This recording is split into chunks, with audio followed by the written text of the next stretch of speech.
Hi, I'm Steve Wilkocks, and I'm here to introduce you to the basics of 3D digital archiving and preservation. The ARC project was founded with the goal of creating an online database of threatened historical sites.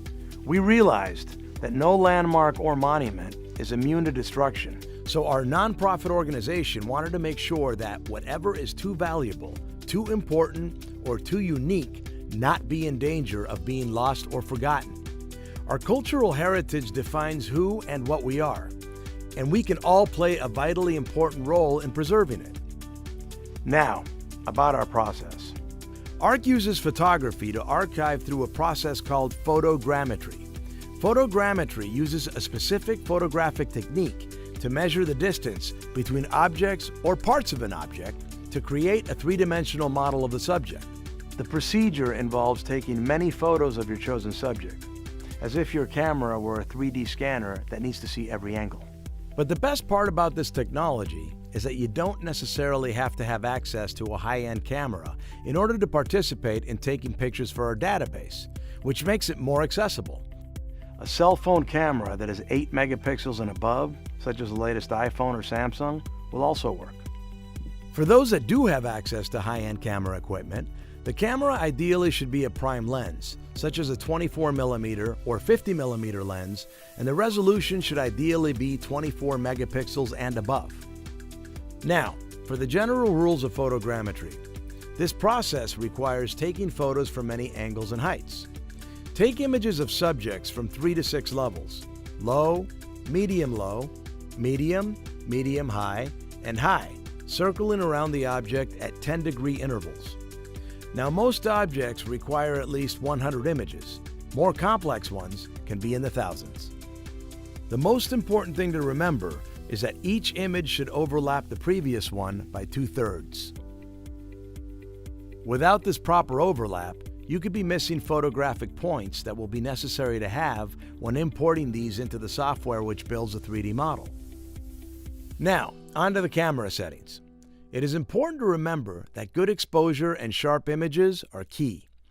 The ISO needs to be as low as possible, ideally 100, and for aperture, minimum of an f8. If you have to sacrifice one of your settings, it should be your ISO, because it is most important to keep sharp focus and a high depth of field in order to get the best results for the 3D solve. Now, with regard to your camera lens, as I mentioned earlier, it is best to use a 24mm or 50mm fixed focal lens. But there are alternatives to this. If you only have a telephoto lens, tape it off securely so that it cannot change in focal length. Don't worry if you accidentally bump the lens and change the settings. If this happens, reset the lens and take a photo of your hand to signal the break. It's important to remember for image processing to signal breaks when images are not overlapping.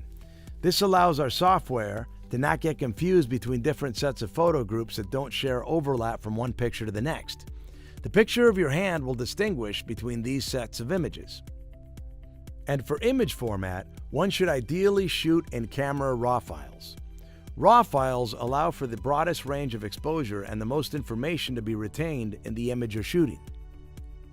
Change of position is key in photogrammetry. If you are rotating the object from a fixed position with a locked-off camera, you will rotate it 10 degrees between each photo. If your object is in a fixed position, then you are required to move around the object, again ideally around 10 degrees each photo. Before you begin shooting, it is important to first take a photo of the object next to the color checker so that the images can be properly color corrected.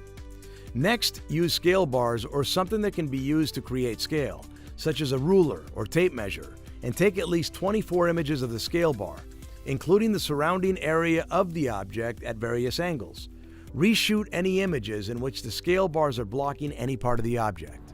Through trial and error, we have found the best way to shoot outdoors. Overcast skies are best for lighting your subject, as it minimizes shadows and glare.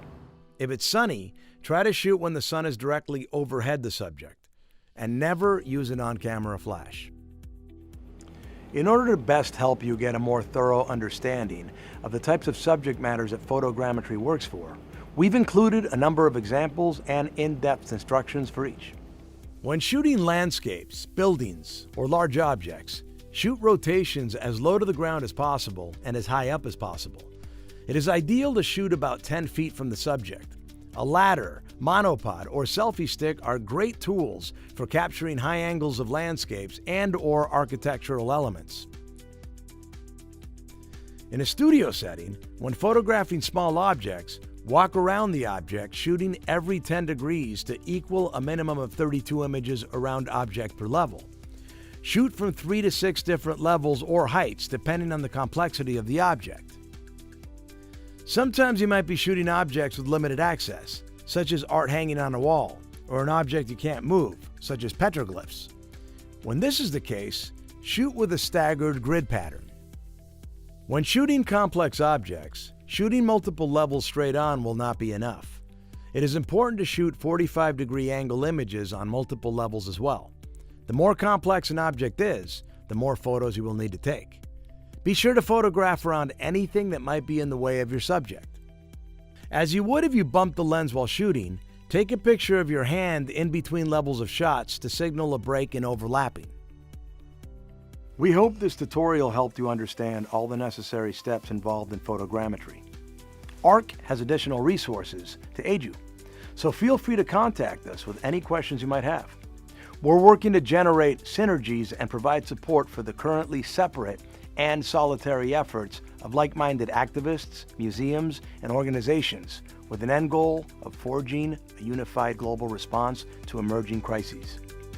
No landmark or monument is safe, so let's work together to digitally preserve these sites for generations to come.